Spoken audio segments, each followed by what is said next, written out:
Pada suatu hari Rasulullah SAW ditemui oleh malaikat Jibril. Rasul pun bertanya, "Ada apa wahai Jibril?" Jibril menjawab, "Wahai Muhammad, sesungguhnya hari ini Allah Subhanahu wa Ta'ala sedang mengobarkan nyala api neraka, dan seluruh para malaikat amat ketakutan. Mereka tidak tahu harus bagaimana. Untung aku ingat," kata Jibril, "bahwa engkau Muhammad adalah sumber cinta dan sayang Allah Subhanahu wa Ta'ala kepada alam semesta. Dengan alasan itu aku kesini, bertabaruk mengambil berkah dengan cinta Allah kepada dirimu, ya Rasulullah, ya Muhammad." Rasulullah terdiam beberapa saat, kemudian bertanya lagi, "Wahai Jibril, ceritakan padaku bagaimana neraka itu sesungguhnya." Jibril menjawab, "Wahai Muhammad, neraka itu bagaikan lubang-lubang yang terdiri dari 7 tingkat. Jarak antara satu lubang dengan yang lain ialah perjalanan 70 tahun.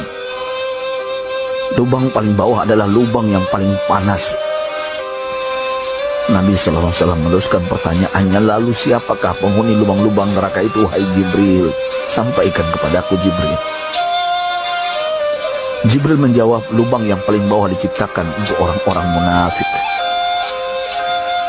Lubang yang berikutnya untuk penyembah berhala, lalu untuk penyembah bintang dan matahari." Jibril terus menerangkan penghuni tingkatan neraka hingga lubang yang kelima, tempat umat Yahudi, dan yang keenam dihuni oleh umat Nasrani. Setelah menjelaskan penghuni 6 tingkatan neraka, Jibril diam cukup lama. Rasulullah SAW penasaran dan bertanya kepada Jibril, "Wahai Jibril, siapakah penghuni neraka yang ketujuh?" Jibril diam saja tidak menjawab. Rasulullah SAW mengulangi pertanyaannya, tapi Jibril tetap diam. Rasulullah tambah penasaran dan mendesak Jibril agar dijawab pertanyaannya. Akhirnya Jibril pun berkata, "Umatmu, wahai Muhammad, mereka itu para pelaku dosa besar di kalangan umatmu, yang dimana sampai mereka mati belum sempat bertaubat." Mendengar jawaban Jibril, Rasulullah langsung jatuh pingsan. Jibril merangkulnya dan meletakkan tubuh baginda di atas pangkuannya. Tak berapa lama Rasulullah SAW sadar dan langsung menangis bersimbah air mata dengan terisak-isak. Rasulullah mempertegas pertanyaannya, "Wahai Jibril, apakah benar ada di antara umatku yang masuk neraka?"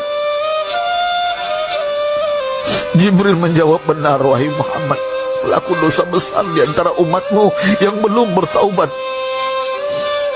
Setelah itu Rasulullah menghadap kiblat dan sujud kepada Allah dalam isak tangisnya. Sesekali dengan suara pelan beliau membisikkan kata-kata, "Ummati ya Rabb, ummati, ummati, ummati." Beliau SAW tidak mengangkat kepalanya dalam keadaan seperti itu selama 3 hari 3 malam, kecuali setiap Bilal bin Rabah mengumandangkan azan, barulah beliau bangkit untuk menjadi imam, dan setelah itu kembali sujud lagi.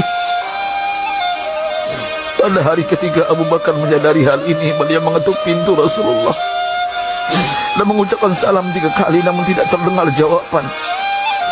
Abu Bakar sedih dan berseru di hadapan pintu Nabi besar Muhammad SAW, "Apakah ada jalan untuk masuk ke rumahmu ya Rasulullah?" Tetap tidak ada jawaban. Di jalan Abu Bakar bertemu sahabat Umar. "Mengapa engkau menangis, wahai Abu Bakar?" kata Umar.